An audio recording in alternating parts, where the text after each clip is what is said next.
దేవుని వాక్యం ధ్యానించుకొని పరీక్షించుకొని సరి చేసుకొని వాక్యానుసారంగా మనము బలలో పాలు పొందబోతున్నాం. మొదటి దశలోనికి రాసిన పత్రిక 5వ అధ్యాయము 12, 13 వచనాలు మనము కలిసి చదువుకుందాం.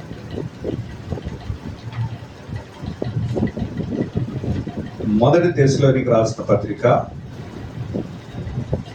5వ అధ్యాయము 12, 13 వచనాలు మనం కలిసి చదువుకుందాం.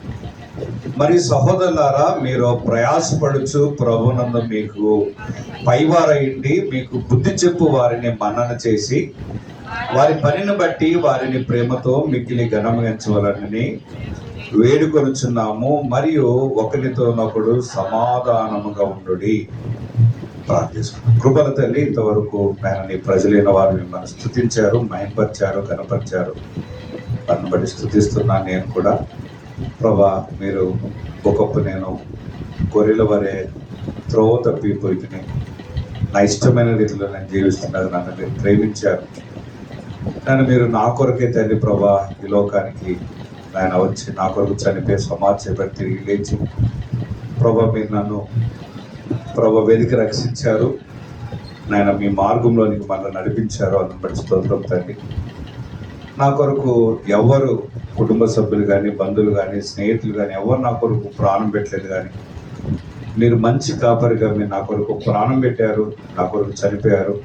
అంత మాత్రం కాదు, మీ దేహం చారుగు దున్నపడింది, నా కొరకు కొట్టబడ్డారు, ఈరోపడ్డారు, గుర్తుపడ్డారు. ఆయన మీ యొక్క చెంప మీద వెంట్రుకలు పెరిగివేయబడ్డాయి. నా కొరకు నిందింపబడ్డారు, దూషింపబడ్డారు, అవమానం పొందారు.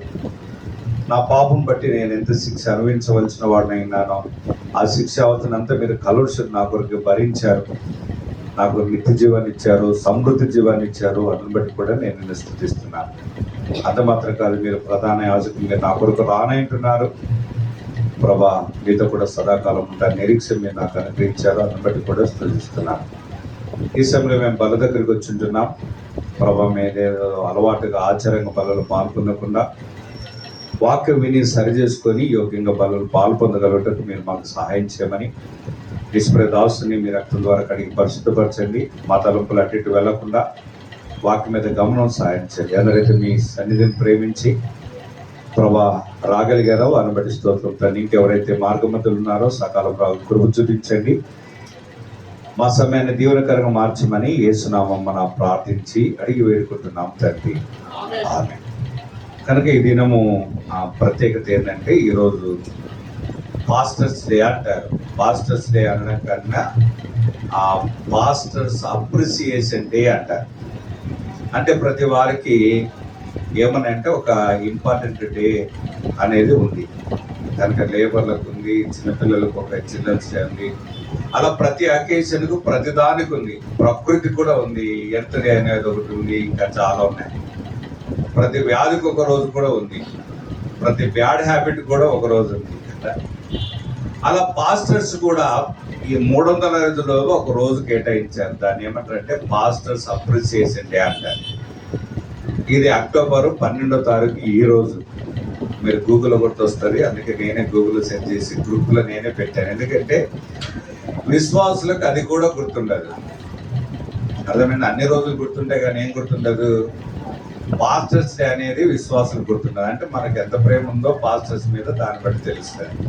మీరు ఎంతమంది మీ పాస్టర్స్కి విష్ చేశారు లేదు, కానీ నేను విష్ చేశాను. హ్యాపీ పాస్టర్స్ డే అని విష్ చేశాను. కాబట్టి ఇది పాస్టర్స్ డే ఈరోజు. అంత మాత్రం కాదు, ఈ నెలంతా పాస్టర్స్ అప్రిసియేషన్ మంత్ అంటారు. ఒకవేళ మీరు ఈరోజు విష్ చేయకపోతే ఇంకా ఈ నెలంతా టైం ఉంది, ఇంకా 30వ తారీఖు వరకు. కనుక ఈరోజు స్పెషల్ వర్తమానం ఏంటంటే పాస్టర్స్ ఎడల విశ్వాసుల వైఖరి ఎలా ఉండాలనేది మీరు వింటారు. మీరు బహుశా గతంలో వినకపోయి ఉండొచ్చు, ఈరోజు వింటారు. ఎందుకంటే విశ్వాసులకు సేవకులకు సంబంధం తెలుసుకోవాలి. కనుక ఎవరు లేకపోయినా ఏదైనా జరగవచ్చు, కానీ విశ్వాసులకు ఆ పాస్టర్ లేకపోతే ఏం జరగదు. ఉదాహరణకు మీరు చిన్నగా పుట్టినప్పుడు మీ కొరకు డెలివరీ కొరకు ప్రార్థన చేస్తారు. కొంచెం పెరిగిన తర్వాత మీరు అన్నం ఇచ్చే కార్యక్రమం అప్పుడు తినిపించేది పాస్టర్ గారే. మీరు స్కూల్లో చదువుకునేటప్పుడు అక్షరభాష చేసేది పాస్టర్ గారే. మీ చదువు కొరకు ప్రార్థన చేసి పాస్టర్ గారే, మంచి మార్కు రావడం చేసేది పాస్టర్ గారే, తర్వాత పెద్దగా ఉద్యోగం రావాలంటే పాస్టర్ ప్రార్థన చేసేవారు, సేవకుడే. తర్వాత మళ్ళా పెళ్ళిడికి వస్తే పెళ్లి కొరకు చేసేది ఎవరు చెప్పండి? పెళ్లిళ్ళ కొరకు ప్రార్థన చేసేది పాస్టర్ గారే. పోనీ పెళ్లి చేసేది ఎవరు? పాస్టర్ గారే. మళ్ళా వాళ్ళకి పిల్లలు భర్తీ చేసేది ఎవరు? వాళ్ళకు కూడా పాస్టర్ గారే. లాస్ట్కి చచ్చిపోతే బరియలు చేసేది కూడా పాస్టర్ గారే. అందరితో వదిలిపెట్టారు. మళ్ళా ఆ కొడుకే, ఈ కొడుకే, జ్ఞాపకార్థ కొడుకే, ఆదరణ కొడుకే, ఏదేదో పెడతారు కదా, దానికి కూడా ఎవరు కావాలి? పాస్టర్ గారు. కాబట్టి మన విశ్వాస జీవితంలో మనకు ఎవరు ఉన్నా లేకున్నా ప్రతి అకేషన్కి, ప్రతి సందర్భానికి మనకు దైవ సేవకులు లేక పాస్టర్లు గారు మనకు అవసరం. అంటే అంత అవినాభావ సంబంధం. కాబట్టి వారి ఎడల మనకు ఎలాంటి వైఖరి ఉండాలో తెలుసుకోవడము ప్రతి విశ్వాస యొక్క బాధ్యత. కనుక ఇక్కడ మనం చదివిన లేఖన భావంలో, సహోదరులారా మీలో ప్రయాసపడుచు ప్రభువునందు మీకు పైవారయ్యండి, మీకు బుద్ధి చెబుతున్న వారిని మన్నన చేసి అనండి. కనుక మీకు పైవారయ్యండి అంటే పాస్టర్లు ఎవరు అంటే మీకు పైవారు, మీకు కిందివారు కాదు. చాలా సంఘాలు ఏంటంటే అన్న ఇది సంఘం మాది, ఈ పాస్టర్ గారు ఎక్కడి నుంచి వచ్చాడు, ఎక్కడ ఉంటాడు, వస్తాడు వెళ్ళిపోతాడు, కాబట్టి ఏం చేయాలి? మేము చెప్పినట్టు వినాలి. అర్థమైంది? ఈ డైలాగులు ప్రతి సంఘంలో వింటుంటారు. దేవుని వాక్యం ఏం చెప్తుందంటే, స్థలం నీది కావచ్చు, మందిరం నీది కావచ్చు, లేకపోతే నువ్వు దానికి ₹1 పెట్టిండొచ్చు, కానీ అది స్థలము సంఘం కాదు. అది ముందు విషయం. కాబట్టి ఇది శరీర సంబంధమైనది కాదు, ఆత్మ సంబంధమైనది. మందిరాలు, స్థలాలు, బిల్డింగ్లు శరీర సంబంధమైనది. పరిచర్య అనేది ఆత్మ సంబంధమైనది. కనుక దైవ సేవకుడు లేక పాస్టర్ అనేవాడు మీ పైవాడు, కిందివాడు కాదు. రెండోది సమానమైన వాడు కాదు. కనుక విశ్వాసులు, సేవకుడు సమానం అనేది తప్పు. దేవుని వాక్యాలు అలా చెప్పట్లేదు. రక్షణ విషయంలో సమానమే, కానీ వారి యొక్క అంతస్తు విషయంలో, వారి హోదా విషయంలో, వారికి ఉన్న దేవుడిచ్చిన పదవి విషయంలో వారు సంఘములు అందరికంటే హై అథారిటీ అని దేవుని వాక్యం చెప్తుంది. అందుకనే అధ్యక్షుడు అనే పదం రాయబడింది, నాయకుడు అనే పదం రాయబడింది దేవుని వాక్యంలో. కనుక మీ పైవారయ్యండి. కనుక మనం ఏం గుర్తుపెట్టుకోవాలంటే, ఆ కాపరి, సంఘ కాపరి లేక పాస్టర్ అనే వ్యక్తి మాకంటే పైవారు, మా కింది వారు కాదు, మాకు సమానమైన వారు కాదు. అందుకనే మేము ఒకటే అనుకోద్దండి. కనుక విశ్వాసులు ఒకటే అనుకోండి, కానీ కనుక సంఘ కాపరి మాతో సమానమైన వాడు అని అనుకోద్దండి. భక్సింగ్ గారి కొటేషన్స్ మీకు ఎంతమందికి తెలుసో తెలియదో నాకు తెలియదు, కానీ భక్సింగ్ గారు అనేవాడు ఆ గాడ్ సర్వెంట్ అనేది ప్రపంచంలో greatest job in the world అన్నాడు. విన్నారు ఎప్పుడన్నా? అంటే ప్రపంచం అన్ని ఉద్యోగాల కంటే గొప్పది ఏదైనా ఉందంటే అది పాస్టరే. ఒకసారి ఇతని పేరు చెప్తానండి, ప్రపంచ సువార్త పేరు బిల్లీ గ్రహం గారు. బిల్లీ గ్రహం గారిని అమెరికా అధ్యక్షుడిగా ఉన్నామని చెప్పారు. అమెరికా అధ్యక్షుడు అంటే ప్రపంచానికే పెద్ద అని అంటారు, అందరికి కింగ్ అనమాట. అమెరికాకే కాదు, ప్రపంచ దేశాలకు. బిల్లీ గ్రహం గారికి అమెరికా అధ్యక్షుడు ఉన్నామంటే అమెరికా ఇతడు ఏమన్నాడంటే, నేను పాస్టర్ని, నేను అమెరికా అధ్యక్షుడిని, నా స్థాయి నేను తగ్గించుకోలేనని చెప్పాడు. అర్థమైందా మీకు పాస్టర్ అంటే? అందుకనే దేవుని వాక్యం ఏం చెప్తుంటే, మీ పైన ఉన్నవాడు కింద ఉన్నవాడు కాదు. కాబట్టి మీ గురించి చెప్పట్లేదు, ఈ వీడియో చాలా సంఘాలు చూస్తాయి, నేను వాళ్ళకని చెప్తున్నా, మీరు భుజాలు తడుకోదండి. ఎందుకంటే ఈరోజు చాలా ప్లేసెస్లలో పాస్టర్స్ డే గురించి చెప్పారు. ఎందుకంటే 90% వాళ్ళకు కూడా అవగాహన ఉంటుంది, ఏదో మాలాంటి వాళ్ళకి అవగాహన ఉంటుంది. కానీ కనుక మీ పైన వాడని దేవుని వాక్యం చెప్తుంది. మనం ఆ విధంగా వాళ్ళ ఎడలో వ్యవహరించాలి. మీకు బుద్ధి చెప్తున్న వారిని మన్నన చేసి ఏం చేయాలి? మన్నన చేసి అంటే ఏంటో చెప్పండి. మన్నన చేసి అందులో ఊరుకో, వీళ్ళు చెప్తారు, మీరు ట్రై ఇక్కడ నేను విశ్వాసం చెప్తాను. నేను తెలుగు పదం అడుగుతున్నా, తెలుగు బైబుల్ మీరు రోజు చదివే బైబులే. నేను కన్నడ, ఇంగ్లీషు, తమిళ్ అడగట్లేదు, హెబ్రీ, గ్రీక్ అడగట్లేదు. మన్నన చేసి అంటే ఏంటి? వెరీ గుడ్, గుర్తు చేసి ఒకరు సమాధానం చెప్పారు. చెప్పండి. మన్నన చేసి అంటే సిస్టర్ గారు కరెక్ట్ చెప్పారు. మన్నన చేసి అంటే ఆ వ్యక్తి చేసే కష్టాన్ని, ప్రయాసను గుర్తించాలి. అక్కడ రాయబడింది, మీలో ప్రయాసపడుతూ ప్రభునందు మీకు బుద్ధి చెప్పి మీ పైవారైన మీకు బుద్ధి చెప్తున్న వారిని మన్నన చేసి అంటే అర్థం ఏంటంటే, ఎవరైతే మీ పైన ఉండి మీకు ప్రయాసపడుతున్నాడో ఆ ప్రయాసను ఏం చేయాలంటే విశ్వాసులు గుర్తించాలి. ఏదో అన్న వచ్చాడు, ఏదో గంటసేపు వాక్యం చెప్పాడు, అయిపోయిందంటే అది కాదు. కాబట్టి ఏం చేయాలంటే మీ స్థానిక సేవకులైన వారు ఎవరు మీ కొరకు ఎంత కష్టపడుతున్నారో అనేది ఏం చేయాలంటే మీరు గుర్తించాలి ముందు. అది చాలా ఇష్టం. మందిరంలో ఏం చేయడమైనా సులభమే. అన్నిటికంటే కష్టం ప్రపంచంలో ఏంటంటే ఆ దేవుని సేవ చేయడం అనేది చాలా కష్టమైన జాబ్. అర్థమైందా? ఉదాహరణకు ఏదో జాబ్ అనుకోండి, బ్రదర్ మీరేం ఫీల్ అవుతుందండి, నేను టీచర్నే, మనం వెళ్తాము డ్యూటీ చెప్పుకో, దానికి మనకు సంబంధం ఉండదు. ఉదాహరణకు నేను స్కూల్లో టీచర్ని అనుకోండి, వెళ్తాను, పాటలు చెప్తాను, వస్తాను. స్కూల్కి నాకు సంబంధం ఏం లేదు, డ్యూటీ వరకు వెళ్తాను, వస్తాను అంతే. కానీ సంఘంలో సేవకులు అలా కాదు. 24 hours ఎప్పుడు కాల్ చేసినప్పుడు వెళ్ళాలి, ఎవరు ఎక్కడికి పిలిచిన వెళ్ళాలి, ఏదైనా చేయాలి. కాబట్టి విషయం ఏంటంటే ఎంత కష్టపడుతున్నాడో అనేది మనం గుర్తించాలి. ఉదాహరణకు వాక్యం చెప్పడమే అనుకోండి, అన్ని దానికంటే కష్టమైంది ఏంటంటే వాక్యం చెప్పడమే. మీరు అంత సులువు అని అనుకోకండి. ఉదాహరణకు వంట చేయడం అనుకోండి, నేనే అనుకోండి, మీ దగ్గరకు వచ్చి ప్రతి ఆధారం సాంబార్ చేస్తున్నాను అనుకోండి ఉదాహరణగా. ఈరోజు ఈ వారం చేసినట్టే మళ్ళీ ఆ వారం కూడా చేస్తాను అంతే, అందులో ఏముండదు. పచ్చడి చేయాలనుకోండి, ఈ వారం చేసినట్టే మళ్ళీ చేస్తాను, మళ్ళీ ఏం లేదు. కానీ ఈరోజు చెప్పిన వాక్యమే మళ్ళా వారం చెప్పాను అనుకోండి, అదే వాక్యం మళ్ళా వారం చెప్పాను అనుకోండి, మళ్ళీ అదే చెప్పాను, ఏమనుకుంటారు? ఈ సేవకునికి వాక్యం లేదు, అప్పే వేస్ట్ ఈ సేవకుడు అనుకుంటారు. అంతేనా? ఒకసారి జయరాజ్ అన్నతో అన్నారంట, తిరుపతి జయరాజ్ అన్నతో, మీరేంటి బ్రదరు, మీరు ఇంతకుముందు చెప్పిన వాక్యం ఇప్పుడు చెప్పారంటే జయరాజ్ అన్నారంట, మీరు కూడా బ్రదర్ పాటలే పాడతారు, సీఎం పాటలు, ప్రతి వారం కొత్తది పాడదు, పాట పాడకుండా. కాబట్టి వాక్యము, చెప్పిన వాక్యము చెప్పకుండా చెప్పడం అనేది అన్నిటికంటే చాలా కష్టమైనది. ఏ ఉద్యోగమైనా ప్రాబ్లం ఉండదు. ఎందుకంటే ఉదాహరణ టీచర్ అనుకో, సైన్స్ టీచర్, సైన్స్ అదే లెసన్ మళ్ళీ చెప్పొచ్చు, మళ్ళీ ఇంకో క్లాస్కి అది చెప్పొచ్చు, ఇంకొక ఇయర్ అదే లెసన్ అదే చెప్పొచ్చు. కానీ బైబిల్ అలా చెప్పడానికి లేదు. కాబట్టి ఇది చాలా కష్టం. వాక్యం చెప్పడం చాలా కష్టం అన్నిటికంటే. మీరు చాపలేయడం ఈజీనే, కూర్చోడం ఈజీనే, మైక్ పెట్టడం ఈజీనే, అన్నీ ఈజీనే. ఎందుకంటే దీని కొరకు మీరు ఇంటి దగ్గర ప్రిపేర్ అవ్వాల్సింది ఏం లేదు. కనుక దైవ సేవకులు వాక్యం చెప్పడానికి కూడా చాలా కష్టపడితే కానీ, ఎంతో ప్రిపరేషన్ అయినా కానీ ఒక వర్తమానం ఇక్కడ నుంచి ఇక్కడ అరగంట సేపు చెప్పే వర్తమానానికి కొంతమంది దైవ సేవకులు 8 గంటలు 10 గంటలు కూడా కష్టపడి బైబిల్ చదివి, కామెంట్ చదివి, ప్రార్థన చేసుకొని దేవుడు నడిపించి ఆలోచన ఇస్తే కానీ ఒక మంచి వర్తమానం బయటికి రాదు.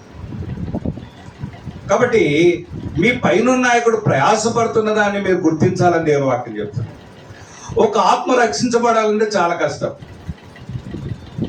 మీకు తెలుసు, మీ ఇంట్లో రక్షించలేని వారు చాలా మంది ఉంటే మీకు తెలుస్తుంది వాళ్ళని రక్షించుకోవడానికి ఎంత కష్టం. అలాంటిది ఒక సేవకుడు ఒక ఆత్మ రక్షించాడంటే దాని కొరకు ఒక స్త్రీ తను గర్భవతి అయిన తర్వాత ప్రసవించినప్పుడు ఎంత వేదనను అనుభవిస్తుందో ఒక దైవ సేవకుడు ఒక వ్యక్తిని రక్షించడానికి అంత ప్రసవేదన పడతాడని దేవుని వాక్యం చెప్తుంది. చూద్దాం, చూడండి. గలతీ రాసిన పత్రిక 4:19. ఇది రక్షించబడిన తర్వాత గురించి, ఆయన కూడా దాని గురించి చూద్దాం. చూడండి, గలతీ 4:19.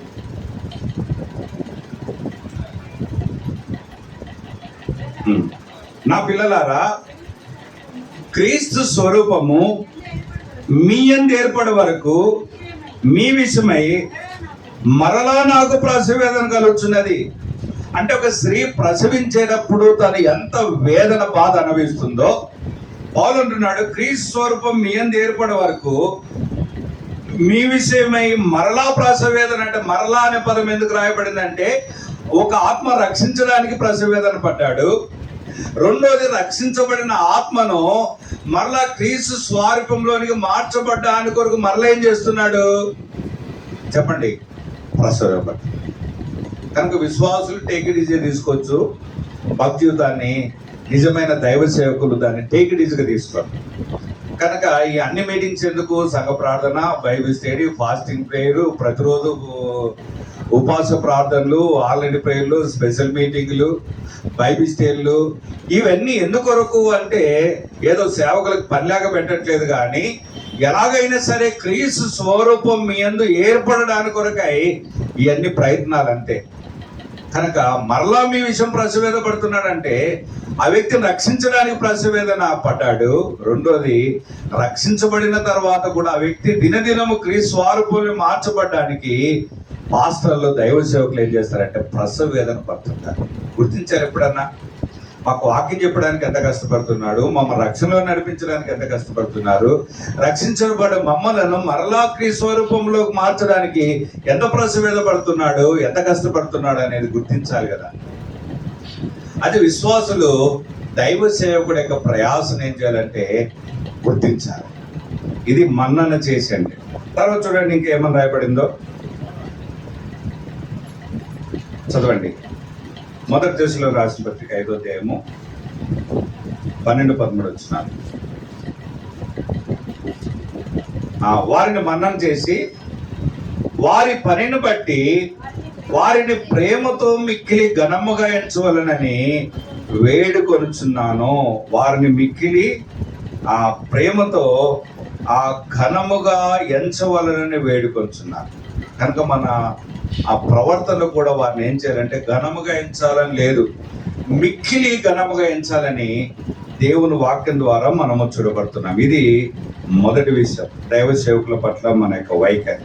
తర్వాత రెండో చూద్దాం. చూడండి, 1 కొరింథీయులకు రాసిన పత్రిక 16వ అధ్యాయం. 1 కొరింథీయులకు రాసిన పత్రిక 16వ అధ్యాయము 17-18 వచనాలు చదవండి. 17-18 వచనాలు.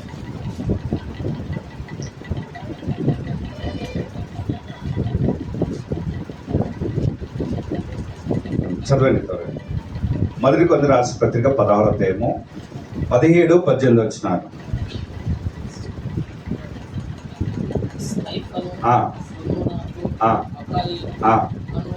అనువారు వచ్చినందున సంతోషించుచున్నాను. మీరు లేని కొరతను వీరు నాకు తీర్చి నా ఆత్మకు మీ ఆత్మకు సుఖము కలుగ చేసిన గనక అట్టి వారిని సన్మానించిరి. కనుక ఇక్కడ 3 వ్యక్తులు వచ్చారండి. ఆ 3 పేర్లు రాయబడ్డాయి.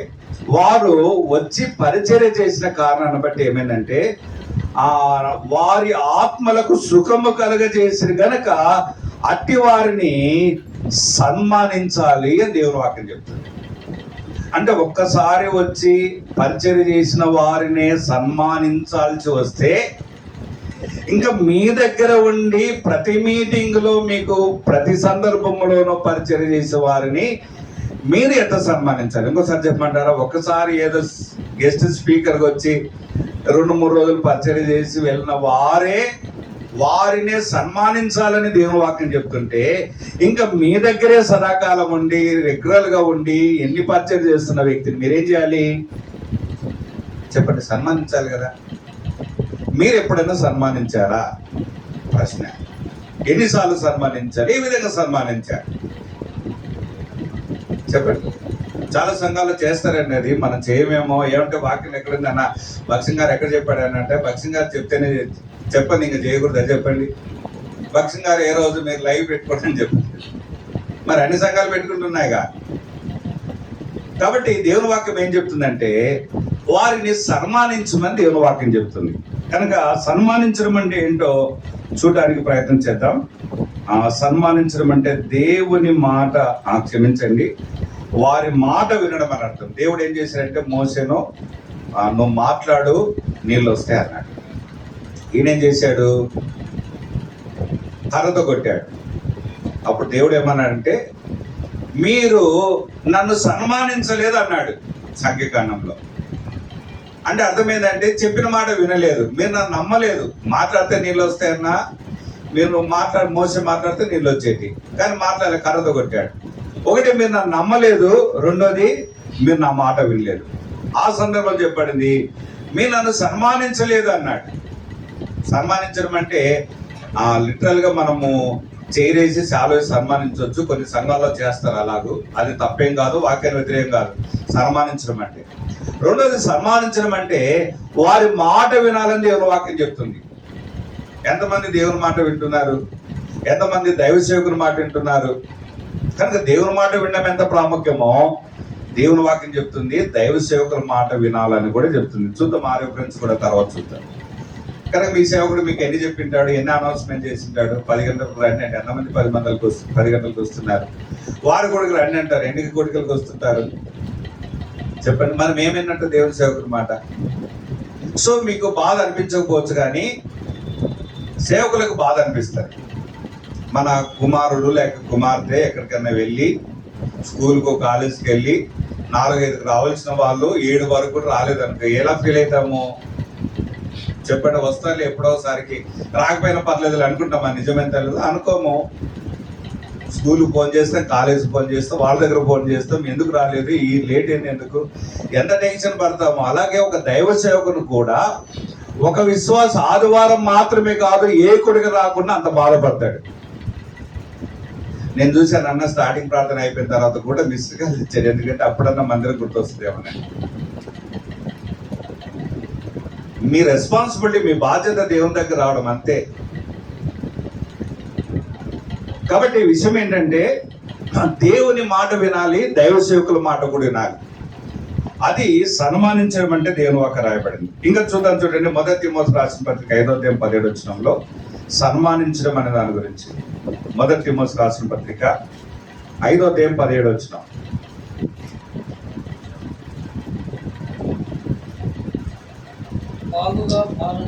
బాగుగా పాలన చేయ పెద్దలను విశేషముగా వాక్యమందు ఉపదేశమందు ప్రయాసపడు వారిని రెట్టింపు సన్మానమునకు పాత్రులుగా ఎంచవలెను.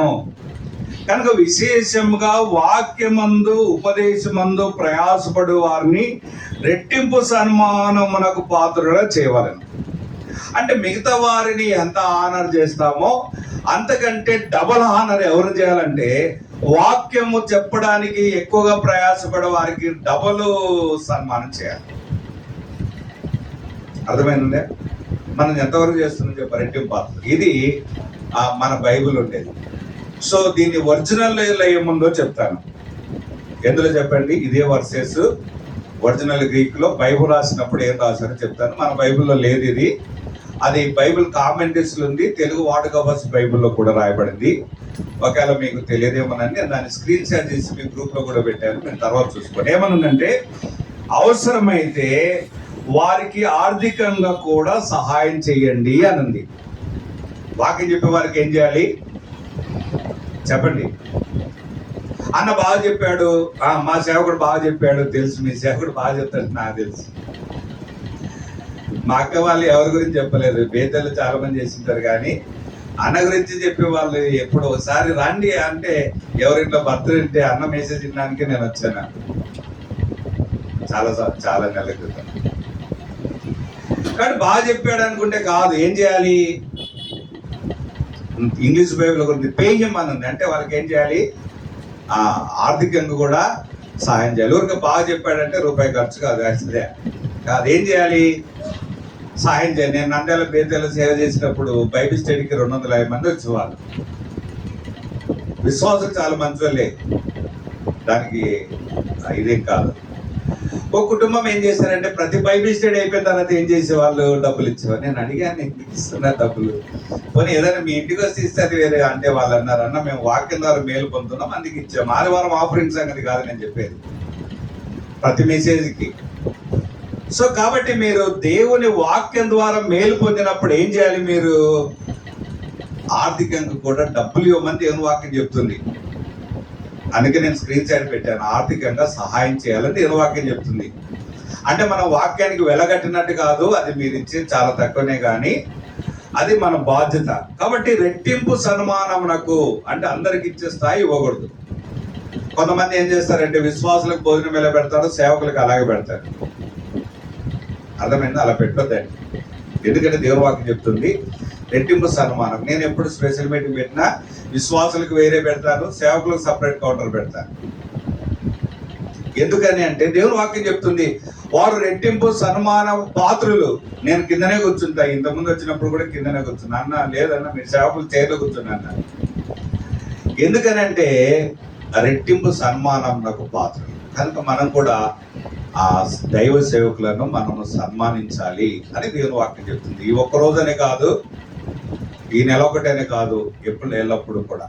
కనుక ఇది రెండోది. తర్వాత మూడోది కూడా చూద్దాం. చూడండి, దైవ సేవకుల పట్ల లేక పాస్టర్స్ పట్ల మన వైఖరి ఎలా ఉండాలి అనే దాని గురించి.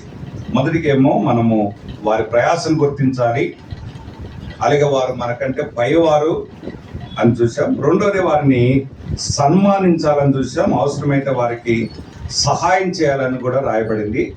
ఆ గలతి పత్రిక మీకు తెలుసు అనుకుంటాను, ఒక మాట చూద్దాం. చూడండి, గలతీలకు రాసిన పత్రిక 6వ అధ్యాయం 6వ వచనం.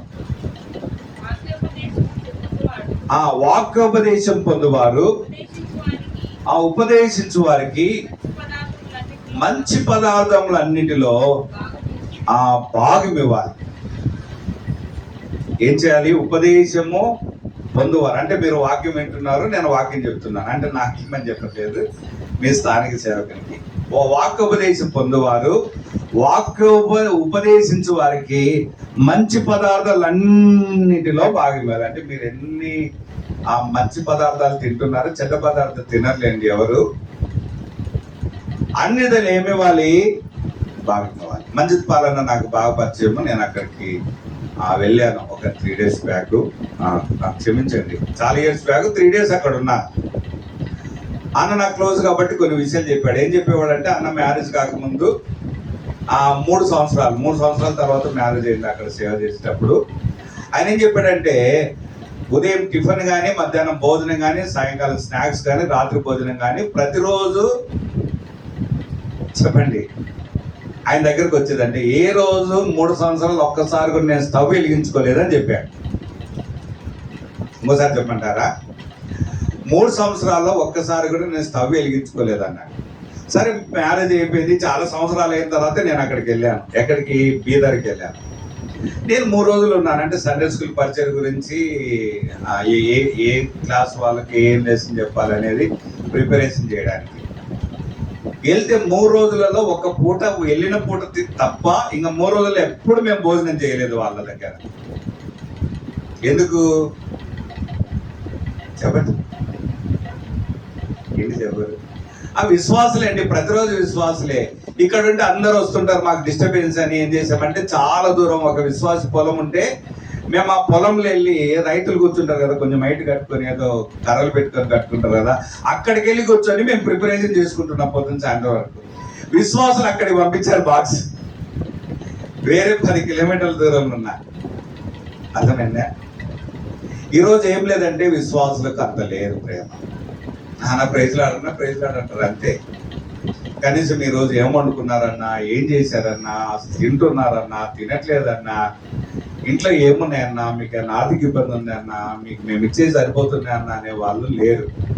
మా నాన్న సేవకుడుకున్నప్పుడు అక్కడ బాధిగల సహోదరులు, మా మమ్మీ చెప్తే విన్నాను, నేను చిన్నగా ఉన్నాను. ఆయన ఇంట్లోకి వచ్చి బాధిగల సహోదరులు అన్నీ చూసేవాళ్ళంటే ఏం వండుకున్నారు, ఏం తిన్నారో లేదో అని. నేను ఇక్కడ ఉండవల్లి సేవ చేశాను. ఉండవల్లి తెలుసు కదా, ఇక్కడే ఉండవల్లి. అక్కడ అబ్రహం గారని బాధిగల సహోదరులు ఉన్నాయి. ఒకసారి ఏదో ఊరికి వెళ్ళాను పరిచర్యకు, సేవకురాలు కూడా ఇక్కడే ఉంది. వాళ్ళ అబ్బాయిని ఇంటికి పంపించాడంట. వెళ్ళి ఇంట్లో మూతలు అన్నీ తీపిచ్చి ఏమేమి ఉన్నాయో చూడమని చెప్పి అన్నీ చూసి ఆ లిస్ట్ అన్ని రాసుకొని మొత్తం తీసుకొచ్చి సరుకులు తెచ్చేసాడు. ఏంటంటే దేవుడు నాకు చెప్పాడంట. నేను అనుకున్న మిగతా సంఘాల్లో వీళ్ళకి ఎందుకు చెప్పాను. ఇప్పుడు వాళ్ళ అబ్బాయి సేవకు వచ్చాడు, ఇమ్మానియల్. ఇప్పుడు వేరే విలేజ్లో చేస్తున్నాను, నందిగమ్మ దగ్గర ఏదో ఊర్లో చేస్తున్నాను.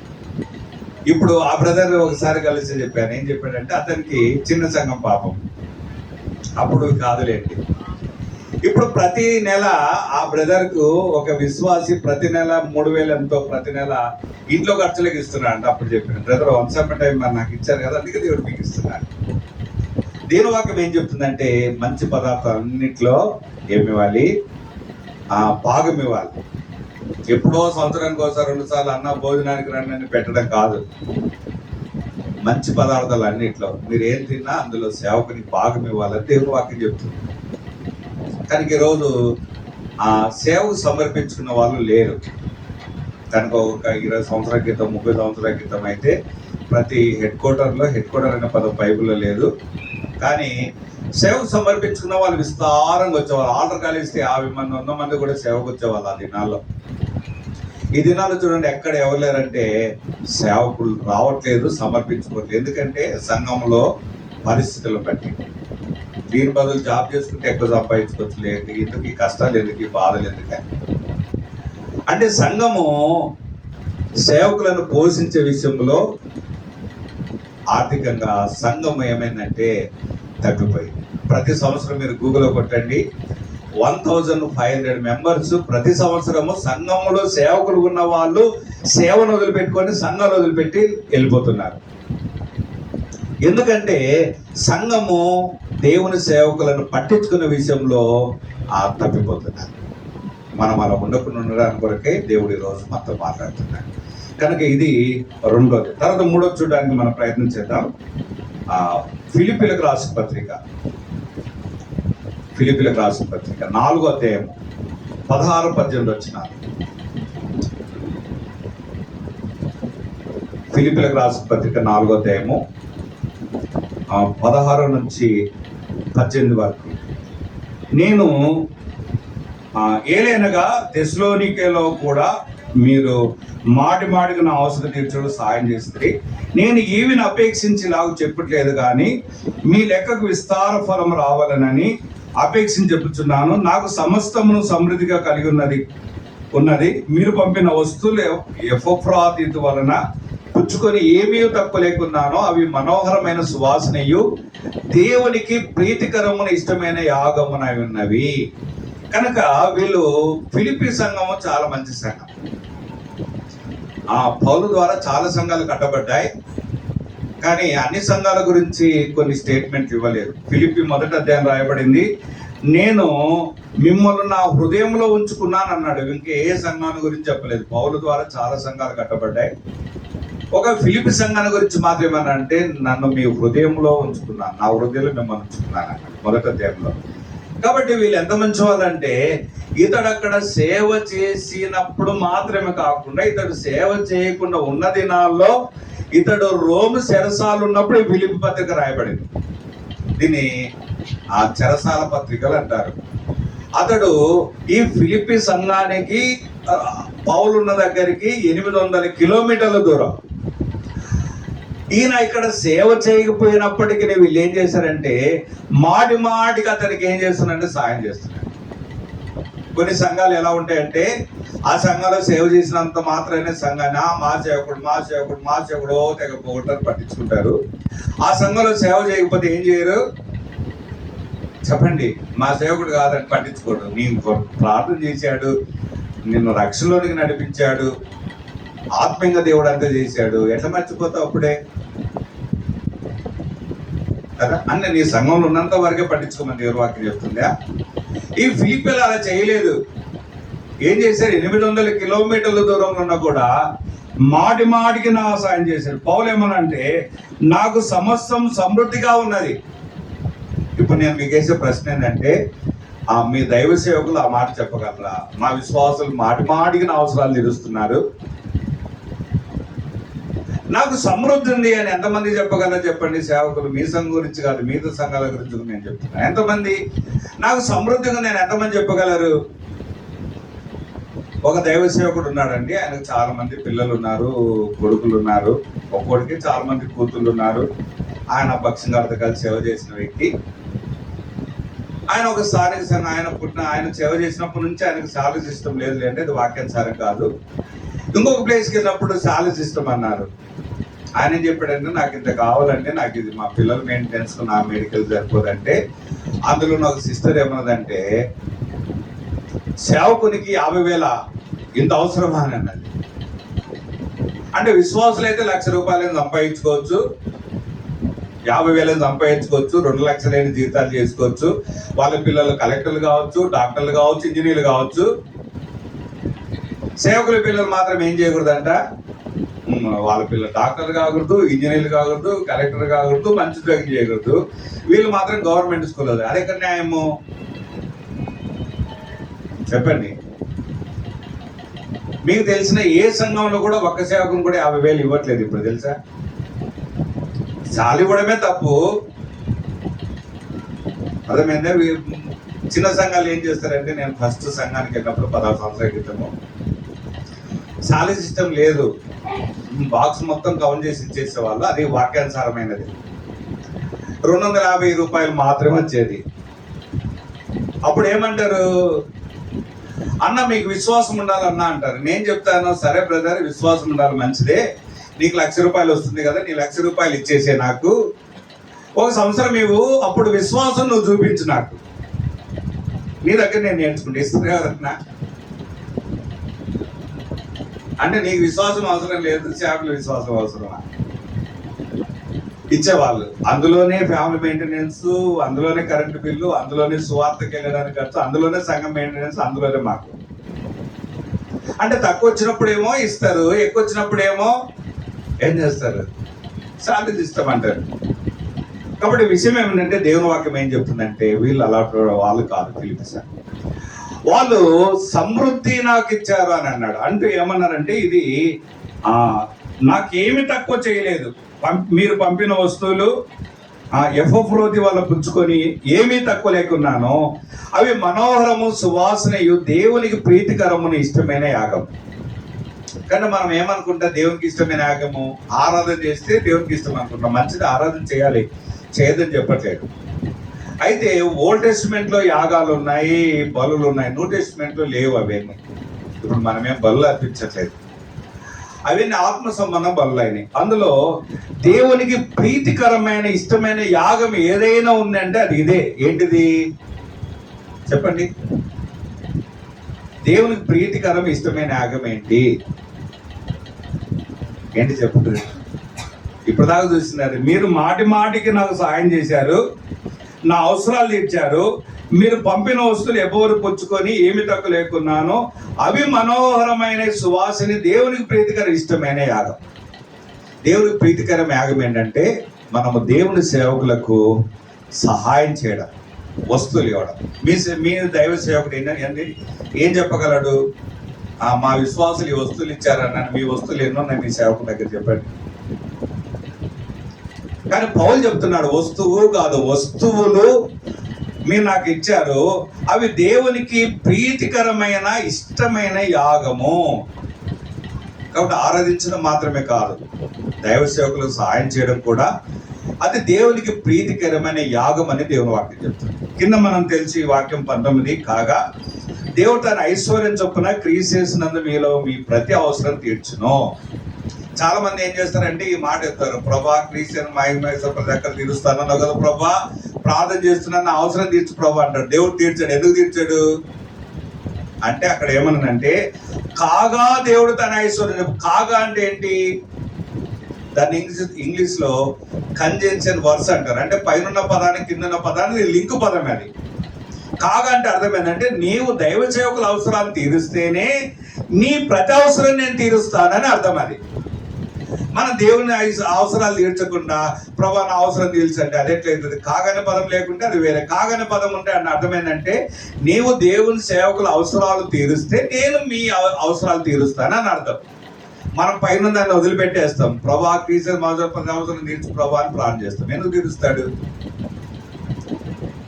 కాబట్టి ఇది దేవునికి ఇష్టమైన యాగము అని దేవుని వాక్యం ద్వారా చెప్తుంది. దైవ సేవకులను హాని చేయడం అంటే అర్థం ఏంటంటే, వారి అవసరాలు కూడా మనం కూడా పాలు పొందాలి అని దేవుని వాక్యం చెప్తుంది. హెబ్రీ రాసిన పత్రిక 13వ అధ్యాయం 17 వచనం.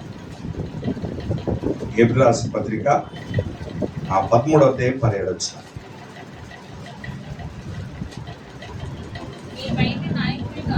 మీ పైన ఇక్కడ కూడా రాయబడింది, మీ పైన నాయకులు ఉన్నవారు లెక్క ఒప్పజెప్పాల్సిన వారు వరే మీ ఆత్మను కాయచున్నారు.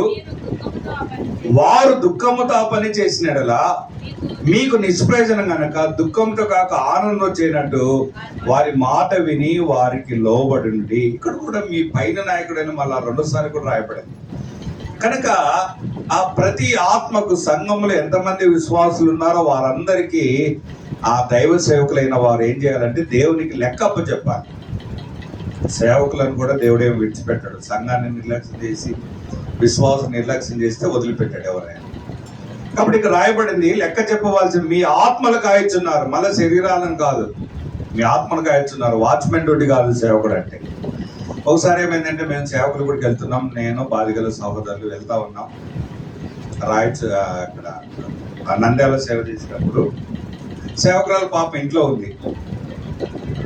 ఆ మందిరంలోనికి ఏదో కోడి పిల్ల వచ్చింది. వస్తే పిల్లి ఏం చేసిందంటే దాన్ని చంపింది. అక్కడ కొంచెం బ్లడ్ పడింది, తర్వాత వెళ్ళిపోయింది. ఇవి బాధిగల సవాళ్ళ దగ్గర సెల్ ఫోన్లోనే అన్ని సీసీ కెమెరాలు ఉంటాయి. అవి చూశాడు, ఆ పెద్ద గొడవ వేసుకున్నాడు. ఏంటంటే మీరు ఏం చేస్తున్నారు, సేవకురాలు ఏం చేస్తుంది, ఆ కోడిపిల్ల చచ్చిపోయింది, అక్కడ మందిరంలో పడితే క్లీన్ చేయొచ్చు కదా అంటే ఇంకెప్పుడు కోడిపిల్ల చచ్చిపోతాను చూసుకుంటూ కూర్చుంటుంది ఆ మందిరంలో. ఇంట్లో వాళ్ళు ఏం చేస్తారు. దేవుని వాక్యం ఏం చెప్తుంది, చూస్తే పట్టించుకోకుంటే అప్పుడు అడగాలి. దేవుని వాక్యం ఏం చెప్తుంది, మీ ఆత్మను కాయచున్నారు. సంఘాన్ని మందిరాలు కాయడము వాచ్మెన్ డ్యూటీ చేస్తారని కాదు, వీళ్ళు ఆత్మలు కాయచున్నారు. వారు దుఃఖంతో పని చేసినట్లు మీకు నిష్ప్రయోజనం కనుక దుఃఖంతో కాక ఆనందంతో చేయనట్లు. కనుక ఏ సంఘములో ఏ దైవ సేవకుడు కానీ సంఘంలో దుఃఖపడుతూ సేవ చేయకూడదు. కనుక మనం చాలాసార్లు పట్టించుకోం. కానీ చాలా మంది సేవకుడు మీ ఎదుట ఎడవలేకపోవచ్చు, కానీ వారి వ్యక్తిగత జీవితంలో మిగతా సమయాల్లో సంఘాల గురించి చాలా మంది అన్న మాటలు కానీ, వారి ప్రవర్తన కానీ, వారి క్రియ కానీ, సంఘాలు పెట్టి ఇబ్బందులను బట్టి కానీ చాలా విషయాలు ఏం చేస్తారంటే చాలా మంది ఏడుస్తారు. దేవుని వాక్యం చెప్తుంది అది సంఘానికి ఆశీర్వాదకరం కాదు, విశ్వాసులకు కాదు. కనుక మీరు ఎలాగో మనుషులో, మేము దైవ సేవకులు కూడా మనుషులమే. మీరు ఎంత సెన్సిటివ్ ఉంటారో చాలా మంది దైవ సేవకులు, ప్రాముఖ్యంగా మీ సేవకుడు చాలా సెన్సిటివ్. నాకంటే నాకు తెలుసు ఆ విషయం. సెన్సిటివ్. పైకి మిమ్మల్ని ప్రేమిస్తుంటాం, కానీ మేము మాత్రం ఏం చేస్తాము, బాధపడుతుంటాం. దేవుని వాక్యం ఏం చెప్తుందంటే వారు అలా కాక ఆనందముతో చేయనట్లు. సేవకుడు సంతోషంగా పరిచయం చేస్తే మీరు సంతోషంగా ఉంటారు, సంఘం సంతోషంగా ఉంటుంది, దైవ సేవకుడు సంతోషంగా. కాబట్టి వారి మాట విని వారికి లోబడాలి. ఎంతవరకు మనం దేవుని మాట వింటున్నాం చెప్పండి. దేవుని మాట క్షమించండి, దైవ సేవకుల మాట ఎంతవరకు మనం వింటున్నాం. ఇంటే ఏం వింటున్నాం. మా సేవకులు మాకు ఏం నేర్పించారంటే, మేము ఈ రోజు వరకు అంటే మా నాన్న సేవకుడు అయినప్పటికీ మా నాన్న చనిపోయి ఇప్పటికీ 20 సంవత్సరాలు అయింది. 2000 సంవత్సరంలో పశ్చిమ గారు చనిపోయిన నెలకే మా నాన్న చనిపోయాను. అప్పటి నుంచి మేము సేవకు వచ్చేంత వరకు మేము ఒక సంఘంలో విశ్వాసమే కదా, ఇక్కడ ఊళ్ళోనే ఉన్నాం మేము 8 సంవత్సరాలు దాదాపు. అంతకుముందు సంగతి కర్నూలులో ఉన్నాను నేను 6 సంవత్సరాలు. ఈ రోజు వరకు మా సేవకులు ఉన్న వారిని మీరు అడగండి, ఏ సేవకులకు కానీ ఒక్కసారి కానీ ఎదురు చెప్పినట్టు నాకు ఇప్పటికి కూడా గుర్తులేదు. వారు తిట్టినప్పటికీ మెదలకుండా ఉన్నాం, కానీ మళ్ళీ బయటికి వెళ్ళి కూడా మేము కామెంట్ చేయలేదు. మా సేవకుడు తిట్టేవాడు, ఆయన వాక్యం ఏదైతే చెప్తుంటాడో ఆయన నెక్స్ట్ వచ్చిన ఏం చెప్తాడో నేను విశ్వాసుకున్నప్పుడు తీసేవాడిని, చదివేవాడిని గట్టిగా. స్టేజ్ మంది తిట్టేవాడు, నువ్వు సేవకుని కూడా కానీ అందరూ తెలియాలని. ఎందుకంటే ఆయన ఇగో హర్ట్ అవుతుంది కదా. అలా తిట్టినా కూడా ఎదుర్కొన్నా. మా పిల్లలు చిన్నగా ఉన్నప్పుడు నేను జాబ్ చేసేటప్పుడు వీళ్ళ కోట్లు కొనిచ్చేవాడిని, సూట్ వేసుకునే వాళ్ళు చిన్నప్పుడు పరిగెత్తుకున్న మమ్మీ దగ్గరికి వెళ్ళేవాళ్ళు, డాడీ దగ్గరకు వచ్చారు. ఈ సేవకుడు ఏమనేవాడు, ఏం ఫ్యాషన్స్ వచ్చారా అనేవాడు. వాళ్ళకేం తెలుసు అనేవాళ్ళు. మేము ఎదురు చెప్పేవాళ్ళం కాదు, దైవ సేవకులకు మెదలకుండా ఉండేవాళ్ళం. దేవుని వాక్యం ఏం చెప్తుందంటే మీరు వారి మాట వినండి, వారికి లోపడండి. కనుక మా సేవకులు మాకు ఏం నేర్పించారంటే ఒకసారి ఏమైందంటే అన్ని మందిరకు వచ్చాను, చేపలు వేసాను, మైకులు పెట్టాను, వంట కూడా చేశాను ఒక ఐటెము. ఇంటికి 9 గంటలకు వెళ్ళాం, 10 గంటలకు నేను రావాలి మందిరం దగ్గరికి. సో ఏమైందంటే అక్కడ ఒక శ్రీన్ అని ఒక బ్రదర్ ఏం చేశారంటే, అన్న మనము దేవరపల్లి అనే ఊరు తెలుసుగా, దేవరపల్లి అక్కడికి వెళ్దాము, అక్కడ ఆరాధన బాగా చేస్తారని ఆయన స్కూటీ మీద నన్ను తీసుకుని వెళ్ళిపోయాడు. అది కూడా మన ఎబ్రోన్ సాహసమే. వెళ్ళాడు, అయిపోయింది. మళ్ళీ సాయంకాలం చర్చి దగ్గరికి వచ్చాను మందిరం దగ్గర. సేవకురాలు అందరి ముందు అడిగింది, ఎక్కడికి వెళ్ళావంటే నేను దేవరపల్లి. ఆమె అంటే నువ్వు కూర్చున్నప్పుడు నువ్వు చేపలు ఎందుకు పరచావు? నేను నీ అందరు కూర్చుంటారు కదా.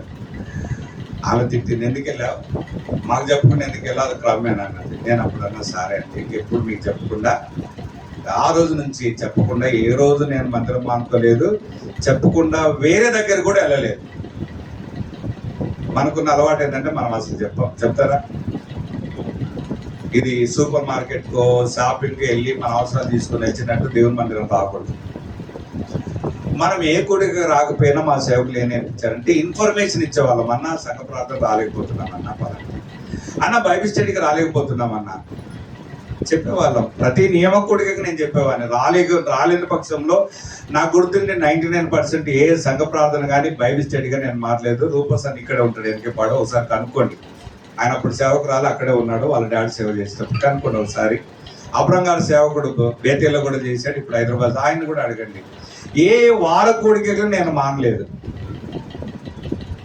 ఇన్ కేస్ ఆఫ్ 1% ఎప్పుడైనా మానుకోవాల్సి వస్తే నేను చెప్పి మానుకున్నాను. ఒకవేళ ఆదివారం అక్కడ ఉండకుండా ఏదైనా స్పెషల్ మీటింగ్ ఉన్నప్పుడు వెళ్ళాల్సినప్పుడు ఏం చెప్పానంటే, అన్న నేను పలానా దగ్గర స్పెషల్ మీటింగ్ పలానూరులో నేను ఇక్కడ ఉండట్లేదని సేవకులకు చెప్పి వెళ్ళేవాడిని. వీలైతే ప్రార్థన చేయించుకుని వెళ్ళేవాడిని. మనకున్న అలవాటు ఏంటంటే ఇష్టం వస్తే వస్తాం, లేకపోతే లేదు. ఏంటి ఈ సిస్టర్ రాలేదు, ఈ బ్రదర్ రాలేదని సేవకుడు అనుకుంటారు. తర్వాత చేస్తే కానీ చెప్పారు.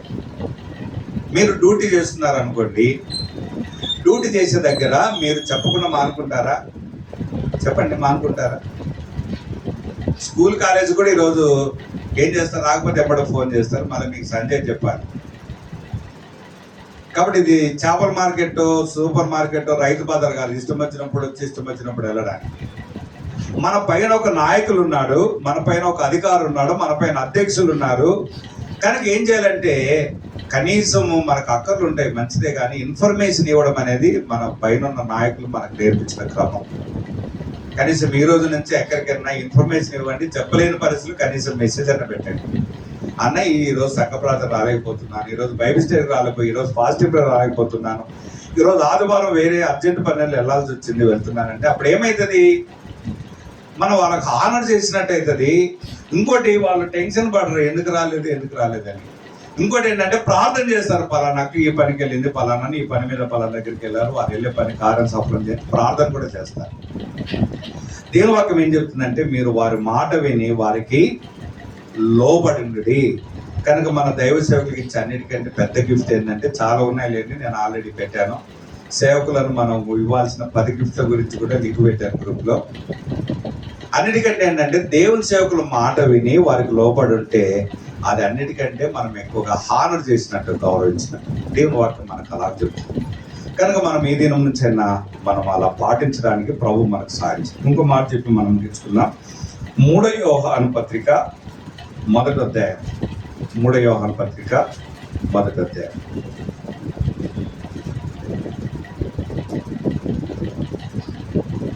6-7 వచనాలు, 6, 7, 8 వచనాలు చదవండి.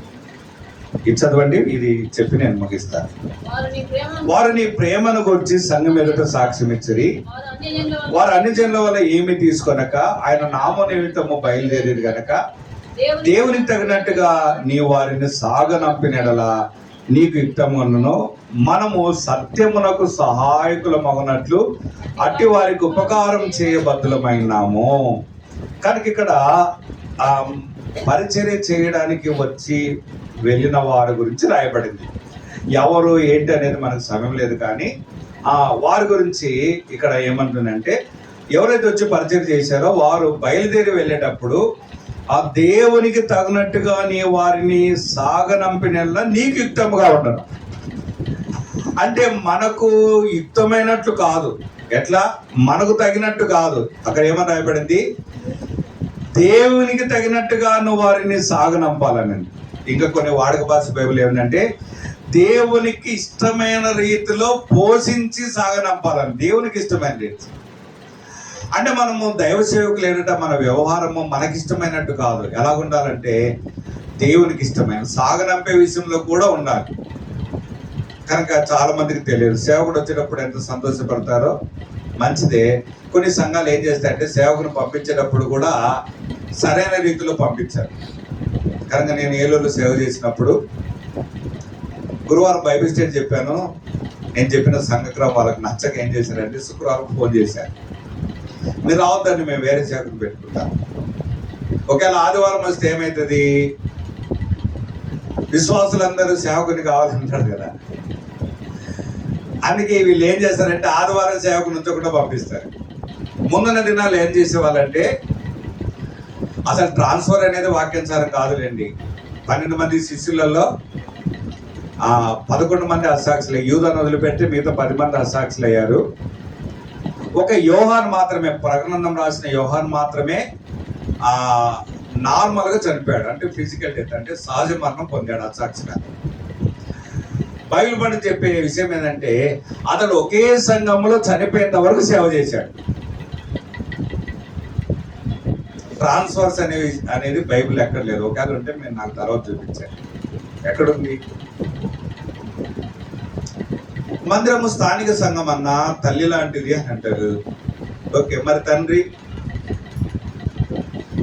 మార్చొచ్చా? చెప్పండి, మీరు చెప్పండి. తండ్రిని మార్చొచ్చా? తల్లిని మార్చకూడదు అంటారు. ఓకే, తండ్రిని మార్చొచ్చా? మరి అది ఎక్కడుంది బైబిల్లో? దేవుని వాక్యం రాయబడింది కదా తండ్రి అని. నేను తండ్రి వల్ల మీ ఎదురున్నాను అన్నాడు పౌలు. తండ్రిని మార్చొచ్చా? అసలు ట్రాన్స్ఫర్స్ అనేది కూడా వాక్యానుసారం కాదు. భక్సింగ్ గారు ఏం చేసేవాడంటే లాంగ్ స్టాండింగ్ ఉండేవాళ్ళు ఆ దినాల్లో సంఘాల్లో. భక్సింగ్ గారి దినాల్లో బెంజమిన్ గారు కానివ్వండి, తర్వాత ఫిలిప్ గారు కానివ్వండి, తర్వాత మార్టిన్ గారు కానివ్వండి. ఫిలిప్ అంకుల్ 3 సంవత్సరాలకు ఒకసారి మారాడా? మార్టిన్ గారు 3 సంవత్సరాలకు ఒకసారి మారారా? చెప్పండి. వీళ్ళు మారితే ఓకే, పర్లేదు, మిగతా వాళ్ళని కూడా మార్చేయండి. మారలేదు, మరి ఇప్పుడు ఎందుకు మారుస్తున్నారు 3 ఇయర్స్కి ఒకసారి? అంటే స్థానికంగా వీరి హవాను అడవడానికి కొరకు ట్రాన్స్ఫర్ చేస్తారు. నాకు ఒక సంఘం నుంచి ట్రాన్స్ఫర్ అయ్యి వేరే సంఘానికి వెళ్ళాను. అంతకుముందు చేసిన చెవికి నాతో మాట్లాడుతున్నాడు, ఇక్కడ ఏంటి బ్రదర్ 5 మంది బాధికుల సోదరులు అంటే, లేదన్నా 3 అన్నాడు. అంటే ఈ వ్యక్తిని మారుస్తే కొత్తలను వీళ్ళు అపాయింట్ చేసుకోవచ్చని మారుస్తారు అంతే. కొత్త రూల్స్ పెట్టుకోవడానికి మారుస్తుంటారు. ఎందుకంటే వీళ్ళ లోటుపాట్లు అన్ని సేవకులు తెలుస్తాయి కదా. మళ్ళీ కొత్తగా వచ్చిన దగ్గర బిల్డప్ కొట్టవచ్చు, అందుకు కూడా మారుస్తుంటారు. ఇవన్నీ రాజకీయాలన్నీ మీకు చాలా మందికి తెలియదు. బైబిల్ ఎక్కర్లేదు ట్రాన్స్ఫర్స్ గురించి. ఒకవేళ భక్సింగ్ గారు మారుస్తే ఎలా మార్చాడంటే స్థానిక సంఘంలో ఏదైనా సమస్య ఉంటే సంఘం క్షేమాభివృద్ధి కొరకు మార్చేవాడు, లేకపోతే వేరే సంఘాన్ని అభివృద్ధి చేయడానికి ఇతడు అక్కడైతే బాగా చేస్తాడు అనుకున్నప్పుడు కూడా మార్చేవాడు, కానీ మిగతా అప్పుడు మార్చేవాడు కాదు. సరే, మెట్టుకు ఒకవేళ అలా మార్చాల్సి వచ్చినప్పుడు ఏం జరిగేదంటే సంఘములో అందరికి విశ్వాసులకు చెప్పి ఆదివారం రోజు ప్రేమ విందు పెట్టి సేవకుని ఘనంగా పంపించేవాళ్ళు. ఇది అలా సంఘాలు చేయట్లేదు. దేవుని వాక్యం ఏం చెప్తుందంటే ఆ దేవునికి తగినట్టుగా నీ వారి సాగనంపిన నీకు యుక్తంగా నుండును అన్నది. అంటే తెలుగు వాడక బైబిల్లో దేవునికి ఇష్టమైన రీతిలో వారిని పంపించాలని దేవుని వాక్యం చెప్తుంది. అంత మాత్రం కాదు, వారిని మనము సత్యంలో సహాయం అన్నట్లు అటు వారికి ఉపకారము చేయబద్దులమైంటున్నాము. అంటే దైవ సేవకులు మనం ఏం చేయాలి? ఉపకారం చేయాలి.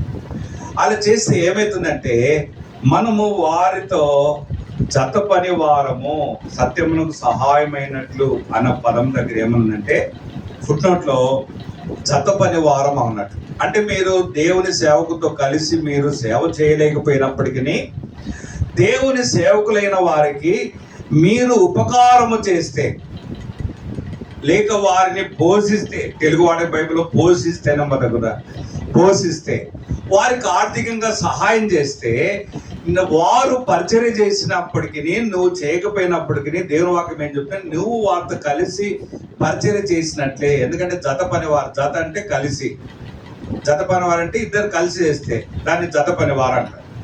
అలాగూ మనం వారి మాట విని వారికి లోబడి వారిని పోషించి వారి ఆర్థికంగా సహాయం చేసి వారికి ఉపకారం చేస్తే మీరు సేవ చేయనప్పటికీ మీరు కూడా మీ దైవ సేవకులతో కలిసి మీరు జతపని వారంటే కలిసి చేసినట్లు లెక్క.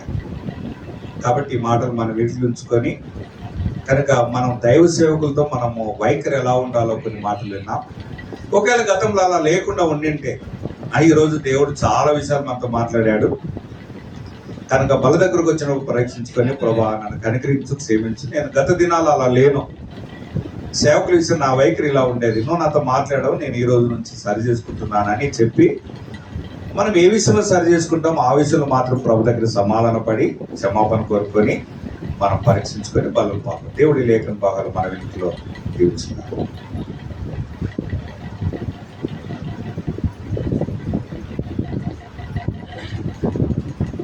ఈరోజు master's day, mother's day, father's day, children's day, independence day, republic day, ఇలా రోజులు ఉంటూ ఉంటాయి కదా. ఇందులో అన్నలో చెప్పారు, దాన్ని ఒక ముక్కలో కట్ చేశారు. అందుకే నేను నిమిషం ఈరోజు మాస్టర్స్ డే. అందుకనే దేవుని సేవకులకి సంఘంలో ఉన్న పరిశుద్ధులకి ఉండవలసిన అవినాభావ సంబంధం గురించి ఈరోజు తెలియజేయటం అయింది. వాస్తవానికి అన్న వస్తారని నేను అనుకోలేదు. ఈరోజు పాస్టర్స్ డే. నా గురించి నేను చెప్పుకోవడం బాగా కదా, మా గురించి చెప్పుకుంటే ఎలా ఉంటుందంటే ఇదేదో ఇండైరెక్ట్గా కీర్తన లాంటి తిరగల వాళ్ళు ఎలా ఎక్స్పెక్ట్ చేస్తారంటే ఇండైరెక్ట్గా మనకు అన్ని సూచనలు సలహాలు ఆజ్ఞలు భాగిస్తున్నాడు అని అంటాం. అంటే కీర్తన ఎందుకన్నారంటే వాళ్ళ తాతగారి సేవకుడు కనుక ఆ క్రమంలో ఉన్నాడు, రాబోయే దినాల్లో సేవకు రావాలి కనుక అందుకని కీర్తన. జనరల్గా ఉండే ఆలోచన ఏంటంటే విశ్వాసులకి మేమేదో నేర్చుకున్నాము, మాకేదో చెప్తారు, మేమేదో సరి చేసుకున్నాము, మేమేదో వాక్యం విందామని వస్తే ఇదేంటి మీ గురించి మీరే చెప్పుకుంటున్నారు అని అనిపిస్తుంది. కానీ బాల్య దినాల నుంచి బైబిల్లో దేవుని సేవకులు నేర్పిస్తూ వచ్చింది అన్న చాలా సంగతులు చెప్పారు. ఒకటి, విశ్వాసులమైన మనం మన ఇల్లు దాటి బయటికి వెళ్ళేటప్పుడు ఇంట్లో తల్లిదండ్రులకు చెప్పి వెళ్తాం పిల్లలంగా. అలాగే సంఘంలో దేవుని పిల్లలమైన మనం స్థానిక దేవుని సేవకునికి సేవకునికి చెప్పి వెళ్ళడం ద్వారా మీరు వెళ్ళే పని కొరకు మీరు వెళ్ళొచ్చేంత వరకు సేవకులు కుటుంబంగా సంఘముగా అక్కర కొలది ప్రార్థన చేస్తారు. దాని ద్వారా ఏమవుతుందంటే కార్యము సఫలమవుతుంది. ఆ తర్వాత సేవకులకి బీపీలు షుగర్లు పెరగవు. మీరు రాలేదనుకోండి, నాకన్నా చెప్పారు కదా, పిల్లలు రాలేదు ఇంటికి 5 గంటలకు రావాల్సిన వాళ్ళు 7-8 వరకు రాలేదు. తల్లిదండ్రులకి ఎలా ఉంటుంది, ముఖ్యంగా ఆడపిల్లల కన్నా తల్లిదండ్రులకి ఎలా ఉంటుంది, టెన్షన్ ఎక్కువ పెరిగిపోతుంది కదండి. అంటే మగ పిల్లలకి లేదని కాదు, ఉంటుంది, టెన్షన్ ఎక్కువ పెరిగిపోతుంది. దేవుని పిల్లలు కూడా దేవుని ఇంటికి రాకపోతే నా కరికాల నుంచి నన్ను వరకు చోట్లు పడతాయి, తట్టుకోలేదు. ఏమైంది, ఎలా ఉన్నారు, ఏమైంది, ఎలా ఉన్నారు, చాలా సంగతులు. ఇవన్నీ మనం అనుసరించడం ద్వారా దేవుని జత పనివారు. ప్రపంచానికి ఈ పదాన్ని పరిచయం చేసిన దైవజనుడు ఒక్కరే, భక్సింగ్ గారు. వీఆర్ కో-వర్కర్స్. మేము దేవుని జత పనివారము. ఇంక మిగిలిన వాళ్ళందరూ రెవరెంట్లు, బిషప్లు, డాక్టరేట్లు అంటే వాళ్ళ పరిధిలో వాళ్ళు అన్నారు. దైవజనుడు మాత్రం బైబిల్ని ఆధారం చేసుకుని ఉన్నాడంటే మేము దేవుని జత పని, మనందరము దేవుని జత పనివారిగా. మీలో 10 మంది అనుకోవచ్చు, సేవా పిలుపు కలిగిన 10 మంది ఉన్నారు. పరిస్థితుల ప్రభావాన్ని బట్టి వాళ్ళు సేవకు రాలేదు, కానీ వాళ్ళు బాధపడుతూ ఉంటారు. కానీ మీ పిలుపుకు తగినట్లుగా మీరు కూడా దేవుని జత పని వారిగా ఉండాలి అంటే మీ మధ్య సేవ చేస్తున్న దేవుని సేవకుని యొక్క క్షేమంలో మీరు పాలువారైతే చక్కగా చూపించాడు అన్న వాక్యం. మనం ఏమవుతామంటే దేవుని జత పనివారు. మీ పాలు ఎక్కడికి పోదు. ఫిలిప్పీ సంఘం గురించి పౌలు అదే తెలియజేస్తా వచ్చాడు. మరి మనం దేవుని జత పనివారముగా, దేవుని సేవకులముగా ఆయన ద్రాక్షావనంలో భూమి మీద మన నుంచి కొద్ది దినాలు వెళ్తా ఏం తీసుకొని వెళ్ళలేము. కానీ తీసుకెళ్లేది మాత్రం ఒకటి ఖచ్చితంగా ఉంది, మన క్రియలు. వారి క్రియలు వారి వెంట. నాకన్నా చెప్పారు కదా, నేను బైబిల్ పట్టుకొని చెప్పగలుగుతా. మా దగ్గర సేవ చేసిన సేవకునికి నేను, నా కుటుంబం ఇప్పటి వరకు ఎప్పుడు అవిధేయులు కాలేదు, కాము కూడా. నిరసక వాళ్ళ తమ్ముడు కదక్క, ఐజియా డానియల్ అన్న మా దగ్గర సేవ చేశారు. ఇప్పటికి ఆయన ఏమైనా చెప్తే నేను ఆయన సేవ చేసినప్పుడు అక్కడ విశ్వాసం కాదు, తోటి సేవకుడిని. కానీ మా స్థానిక సేవకుడు ఆయన ఏమైనా చెప్తే ఇప్పటికీ నేను బద్దుడుగా ఉంటాను. ఎందుకంటే మన ఆత్మలను కాయించున్నారు మీ అందరి కోసం. నా కన్న బిడ్డలే నాకు ఎలాగో దేవుడు మీరు ఇచ్చిన వారు కూడా అలాగే అట్టి భారంతో పెంచబడ్డాం. అట్టి భారంతో మనము దేవుణ్ణి సేవిస్తూ జత పరివారముగా దైవ దీవెనలు మీరు మాత్రమే కాకుండా మీ పిల్లలు కూడా పొందినట్లు ప్రతి ఒక్కరికి నేను పర్సనల్గా ఫోన్ చేస్తూ ఉంటాను. ఎందుకంటే మీ ఆత్మ విషయంలో భారం అంతే, మీ ఆత్మ విషయంలో బాధ్యత. 7 విషయాలు చెప్పారు. ఇప్పుడు నేనేం రిపీట్ చేయను. ఈ విషయాల్లో మనం ఎలాగున్నాం. నేను కోరుకునేది అయితే ఒక్కటే, ఏదైనా సరే చెప్పి చెయ్యి, చెప్పింది చెయ్యి. 7 మాటల సారాంశం. ఏదైనా సరే సంఘంలో నీవు వర్ధిల్లాలి అంటే, దేవుని ఆశీర్వాదం మన జీవితంలో చూడాలి అంటే, మీ ఆత్మను కాయచున్న దేవుని సేవకునికి సేవకురాలికి చెప్పి చెయ్యి. ఒకవేళ ఏదైనా చెయ్యాలనిపిస్తే చెప్పింది. ఈ మాట నాకు ఎవరు నేర్పించారంటే కావలి దైవ సేవకులు నందనరావు గారు. దైవ బక్సింగ్ గారి తర్వాత మన సహవాసంలో కాన్వకేషన్స్ కండక్ట్ చేసిన ఆయనే ఎక్కువగా విరివిగా విశ్వాసంతో, లేని సమయంలో కూడా విశ్వాసంతో, రానున్న దినాల్లో ఈ బరాకా ద్వారా అంత విస్తారమైన సేవ జరగాలి అంటే ఆశీర్వచన పాత్రతకు వస్తున్న మనం దేవుని జత పని వారముగా చెప్పింది చెయ్యి. ఏమైనా చేయాలంటే చెప్పి మనం దేవుడు చెప్పింది చేద్దాం. ఏమన్నా కావాలంటే దేవునికి చెప్పి ఎలాగో మోకరించండి, ఆత్మ పరిశీలన చేసుకుని ఆశీర్వచన పాత్రతకు వస్తాం.